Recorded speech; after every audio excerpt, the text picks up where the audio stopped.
একটা বেটা দে রে বাবা, একটা বেটা দে। তুই না বেটা দিলে বাবা, বেটা দিবি কে? বলেন নাউজুবিল্লাহ।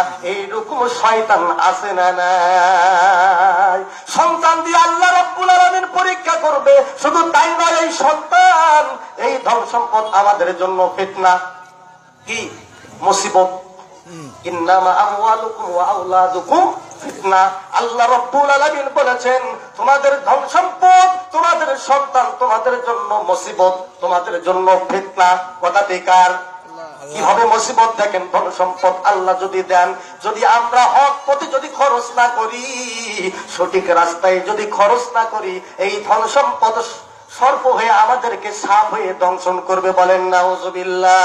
আর সন্তান যদি হক্কানি আমরা না বানাইতে পারি, নেক সন্তান যদি না বানাইতে পারি, এই নেক সন্তান আমাদের জন্য গজব ফিতনা হবে। কথা বলেন ঠিক কিনা? কারণ মানুষ মারা গেলে সব আমলগুলো বন্ধ হয়ে যায়, তিনটি আমল জারি থাকে। আপনারা জানেন, তিনটি আমলের মধ্যে কিন্তু নেক সন্তান আছে, আছে না নাই? এক সন্তান যদি ভালো আমল করে, কবরে সে বাবা পায় কি পায় না? বাবা পাবে। আর যদি খারাপ কাজ করে, এটাও পাবে কি পাবে না? ভালো যদি করে সেটা পাই, খারাপ করলেও সেটা পাবে। কথা বলেন ঠিক কিনা? আমার আল্লাহ রাব্বুল আলামিন 5 নম্বর বললেন, তোমাদেরকে আমি আল্লাহ পরীক্ষা করব ফসল ফলাদির উপর দিয়ে। কথা বলেন ঠিক কিনা? হয়তো জমিন আমরা গেড়েছি, জমিনের মধ্যে বালা মুসিবত আসবে, এসে কি হবে?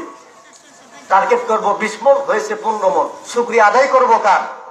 আল্লাহ শুকরিয়া আদায় করব। কারণ আল্লাহর নিয়ামত পেয়ে যদি শুকরিয়া আদায় করি, আল্লাহ নিয়ামত বাড়ায় দেন। বলেন সুবহানাল্লাহ। ওয়ালা ইন কাফারতুম, যারা নিয়ামত পাওয়ার পর শুকরিয়া আদায় করলো না, আমি আল্লাহ রাব্বুল আলামিন তাদের নিয়ামত ছিনে নেই। বলেন নাউজুবিল্লাহ। তাহলে আল্লাহ যদি আমাদেরকে ধরে, বাঁচার উপায় আছে? আল্লাহ বলেছেন, ওয়াশকুরুলি ওয়ালা তাকফুরুন, খবরদার বান্দা, তোমরা কি করো না? নেমো খারামি করো না। অথচ আল্লাহ কি বলছেন? ইন্নাল ইনসানা লিরাব্বিহি লাকানুত। সব জাতি যত আল্লাহ মাখলুকা সৃষ্টি করেছেন, তারা আল্লাহর খায়। কার খায়? রিজিকের মালিককে। আল্লাহ। কথা বলেন, রিজিক দেয় আল্লাহ, তারা রিজিক খায়, আল্লাহর জিকির করে, আল্লাহর শুকরিয়া আদায় করে।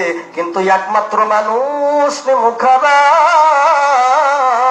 ইন্নাল ইনসানা লিরাব্বিহি লাকানুত।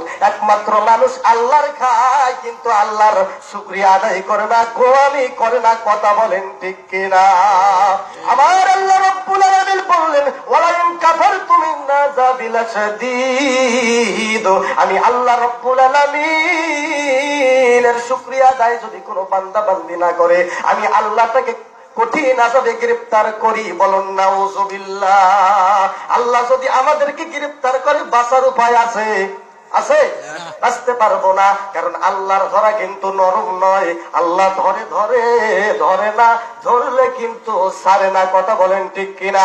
আল্লাহ বললেন, ইন্না বাতশা রাব্বিকা লাশাদীদ। আল্লাহ রাব্বুল আলামিন বললেন, আমার ধরো বড়